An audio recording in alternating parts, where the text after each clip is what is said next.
ಆಚಿ ಮಸಾಲ. ಎಂತ ಅಡಿಗೆಯ ರುಚಿಯಾಗೋ ರಹಸ್ಯವು 20 ರೂಪಾಯಿ.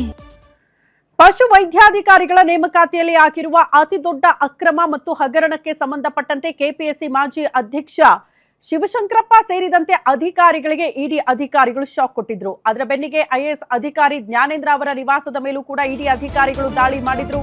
ಈ ದಾಳಿಗೆ ಹೆದರಿ ಬಂಧನದ ಭೀತಿಯಿಂದ ಜ್ಞಾನೇಂದ್ರ ತಪ್ಪಿಸಿಕೊಂಡಿದ್ದಾರಾ, ತಲೆಮರೆಸಿಕೊಂಡಿದ್ದಾರಾ ಅನ್ನೋದೇ ಪ್ರಶ್ನೆ.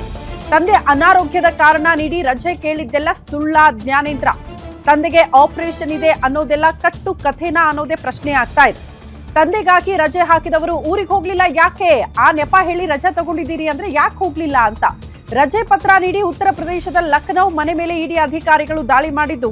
ರಜೆ ಪತ್ರ ಕೊಟ್ಟ ಉತ್ತರ ಪ್ರದೇಶದ ಲಖನೌ ಮನೆ ಮೇಲೆ ಇಡಿ ಅಧಿಕಾರಿಗಳ ದಾಳಿಯಾಗಿದೆ. ಲಖನೌ ಮನೆ ಮೇಲೆ ದಾಳಿ ಬಳಿಕ ಇಡಿ ಅಧಿಕಾರಿಗಳ ಶಾಕ್ಗೊಳಗಾಗಿದ್ದಾರಂತೆ.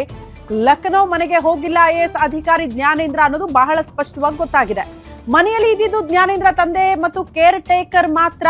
ಶಿವಶಂಕರಪ್ಪ ಬಳಿಕ ತನ್ನ ಮೇಲೂ ಕೂಡ ಇಡಿ ಅಧಿಕಾರಿಗಳು ದಾಳಿ ಮಾಡ್ತಾರೆ ಅನ್ನುವಂತ ಸುಳಿವು ಸಿಕ್ಕ ಕಾರಣಕ್ಕೆ ಭಯ ಬಿದ್ದು ಜ್ಞಾನೇಂದ್ರ ಬೆಂಗಳೂರು ತೊರೆದಿರೋ ಮಾಹಿತಿ ಇಡಿ ಅಧಿಕಾರಿಗಳಿಗೆ ಸಿಕ್ಕಿದೆ. ಮುಕ್ಕಾಲು ಭಾಗ ಬೆಂಗಳೂರು ಮನೆ ಖಾಲಿ ಮಾಡಿದ್ದಾರೆ ಜ್ಞಾನೇಂದ್ರ. ದೆಹಲಿಗೆ ಹೋಗ್ತಾ ಇದ್ದಂತೆ ಜ್ಞಾನೇಂದ್ರ ಫೋನ್ ಕೂಡ ಸ್ವಿಚ್ ಆಫ್ ಮಾಡ್ಕೊಂಡಿದ್ದಾರೆ.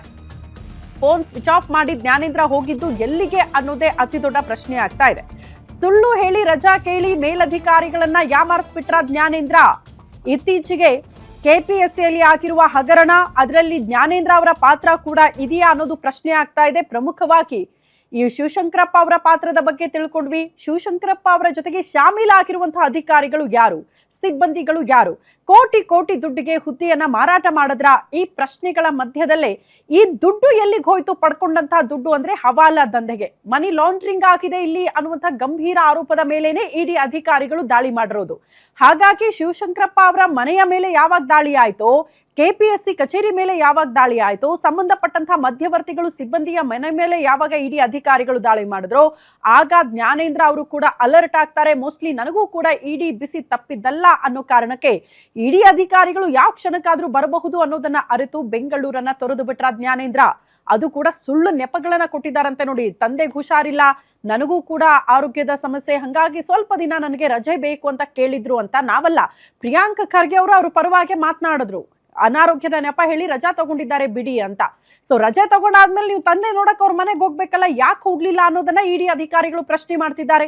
ಅದೇ ರಜೆಯ ಲೆಟರ್ ಕೊಟ್ಟು ಮನೆ ಮೇಲೆ ಇಡಿ ಅಧಿಕಾರಿಗಳು ದಾಳಿ ಮಾಡಿದಾಗ ತಂದೆ ಮತ್ತು ಕೇರ್ ಟೇಕರ್ ಬಿಟ್ರೆ ಮನೆಯಲ್ಲಿ ಜ್ಞಾನೇಂದ್ರ ಇರ್ಲೇ ಇಲ್ಲ, ಹೋಗೇ ಇಲ್ಲ ಅನ್ನೋದ್ರ ಬಗ್ಗೆ ಮಾಹಿತಿ ಇದೆ.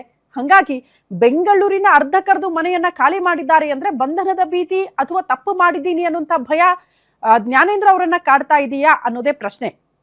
ಎಲ್ಲ ಆಯಾಮಗಳಲ್ಲೂ ಕೂಡ ಇಡಿ ಅಧಿಕಾರಿಗಳು ಸದ್ಯಕ್ಕೆ ತನಿಖೆಯನ್ನ ಚುರುಕುಗೊಳಿಸಿದ್ದಾರೆ.